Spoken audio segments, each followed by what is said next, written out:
Assalamualaikum warahmatullahi wabarakatuh. Di sini saya Aisyah Ainingtyas dengan NIM 226121157 akan membawakan menjawab mites akhlak dan tasawuf. Yang pertama ada bagaimana cara membuktikan secara ilmiah bahwa Al-Quran dan hadis adalah benar sehingga dijadikan standarisasi akhlak. Nah, secara ilmiah, kebenaran Al-Quran dan hadis tidak bisa diuji seperti ilmu empiris, namun dapat dibuktikan melalui yang pertama ada konfirmasi historis dan empiris. Beberapa fakta ilmiah seperti perkembangan embrio atau pengetahuan tentang alam semesta sesuai dengan ilmu modern. Yang kedua ada konsistensi dan koherensi. Tidak ada pertentangan internal dalam Al-Quran dan prinsip-prinsip yang diajarkan sesuai dengan fitrah manusia. Dan yang ketiga ada dampak sosial dan psikologis. Maksudnya di sini adalah akhlak yang diajarkan membentuk perilaku baik, menciptakan kedamaian dan ketertiban sosial. Yang terakhir ada pembuktian filosofis dan rasional. Maksudnya yaitu nilai-nilai universal seperti keadilan, kesabaran, dan kasih sayang dalam ajaran Islam sejalan dengan prinsip moral yang diakui secara universal. Selanjutnya yang nomor 2 yaitu jelaskan 4 aliran tentang faktor pembentukan akhlak dan pandangan Islam terhadapnya. Nah, jadi di sini tuh ada 4 ya. Jawabannya yang pertama ada nativisme.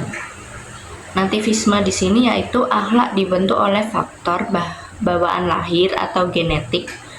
Dan menurut pandangan Islam, Islam mengakui bahwa manusia lahir dengan fitrah, tetapi lingkungan dan usaha memegang peran penting dalam mempertahankannya. Menurut Quran surat Ar-Rum ayat 30. Yang kedua ada empirisme atau yang dimaksud akhlak dibentuk oleh pengalaman dan lingkungan.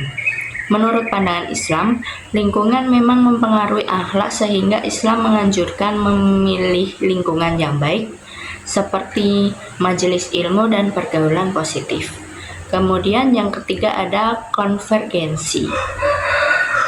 Maksudnya di sini adalah akhlak adalah hasil gabungan faktor bawaan dan lingkungan. Menurut pandangan Islam, ini sejalan dengan pandangan Islam karena selain fitrah, akhlak perlu diasah melalui pendidikan dan pengalaman. Selanjutnya yang terakhir ada behaviorisme.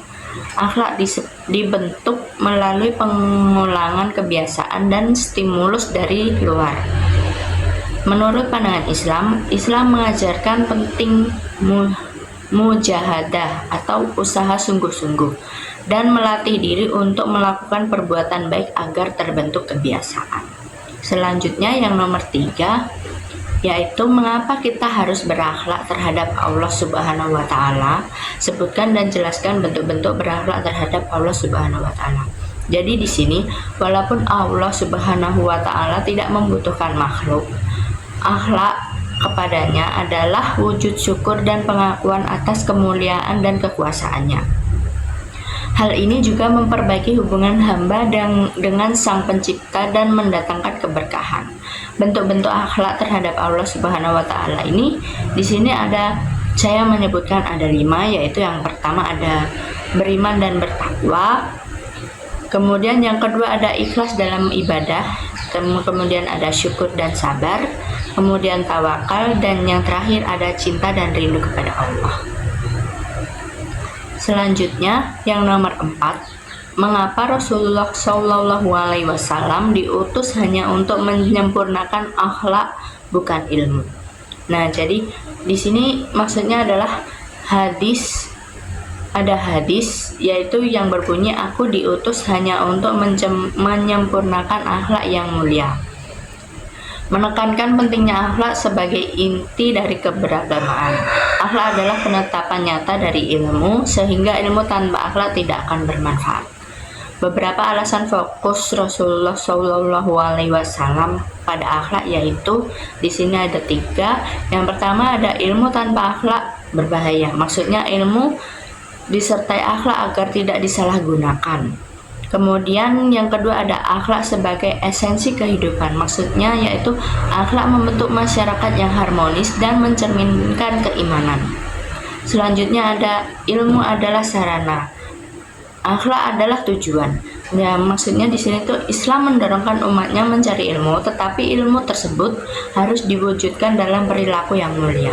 Rasulullah Shallallahu Alaihi Wasallam tetap mendorong umat untuk menuntut ilmu, seperti dalam hadis tentang kewajiban mencari ilmu. Namun akhlak menjadi penekanan utama agar ilmu membawa manfaat. Next, yang terakhir, nomor 5.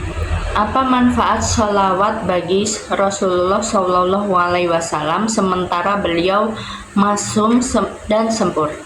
Nah, meskipun Rasulullah Shallallahu Alaihi Wasallam adalah manusia masum atau terjaga dari dosa, sholawat tetap memiliki manfaat bagi beliau dan juga bagi umat, yaitu yang pertama ada meninggikan derajat Rasulullah. Maksudnya di sini yaitu Allah Subhanahu wa taala dan malaikat juga bersalawat kepada beliau menurut Quran surat Al-Ahzab ayat 56. Dan salawat manusia menambahkan kemuliaan beliau.